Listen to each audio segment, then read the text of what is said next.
Hey everyone, welcome back to the channel. In today's quick tutorial, I'll show you how to install pip, the Python package installer, on Ubuntu 24.04. Whether you're just starting with Python or need PIP for your development setup, this video has got you covered. PIP stands for pip installs packages, or sometimes pip installs Python as a recursive acronym. It's the official package manager for Python. Instead of manually downloading and installing libraries or modules, PIP automates it and manages dependencies. It's essential for Python development, whether you're building web apps with Flask or Django, doing data analysis with pandas or NumPy, and using machine learning libraries like scikit-learn or TensorFlow.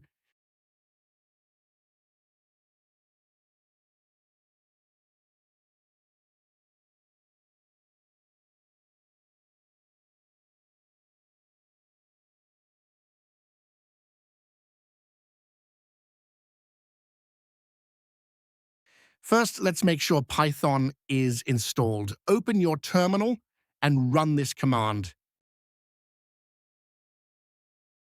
We have Python 3.12 is installed by default. Let's now install pip. To install pip, run this command.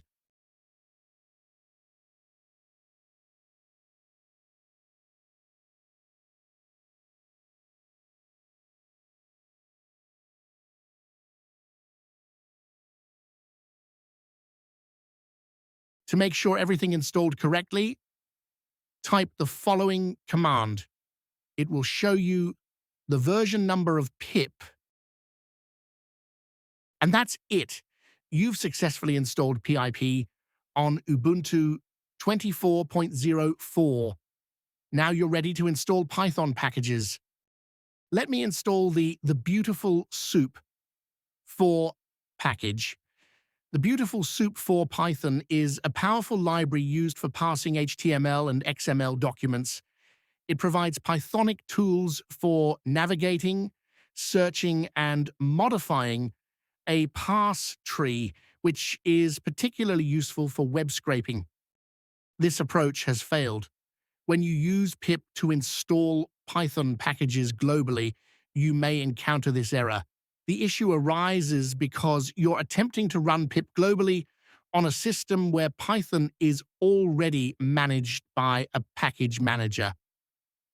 To prevent potential dependency conflicts or system instability, pip restricts system-wide installations. This safeguard helps avoid breaking applications that rely on specific versions of packages. You can resolve this error by using a virtual environment, which creates an isolated space for installing and running Python packages. This keeps your dependencies separate from the system Python environment, preventing conflicts and ensuring your project runs smoothly.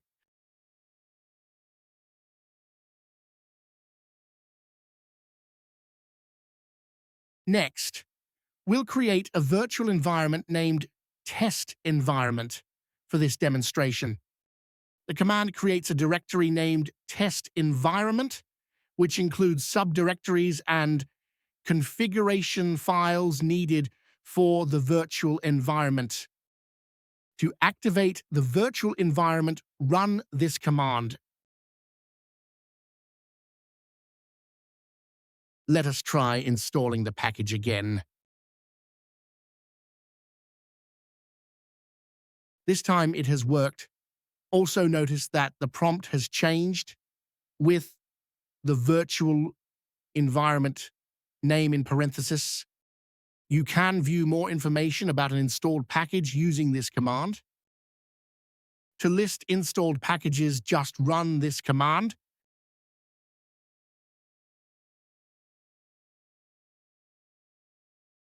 If you want to remove or uninstall a package, just run this command.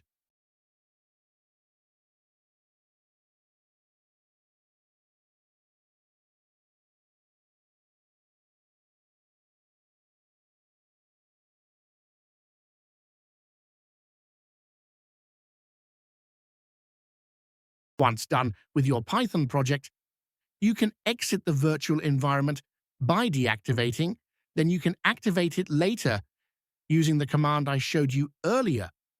If this helped, smash the like button, subscribe for more Linux and Python tutorials, and hit the bell icon so you don't miss future videos.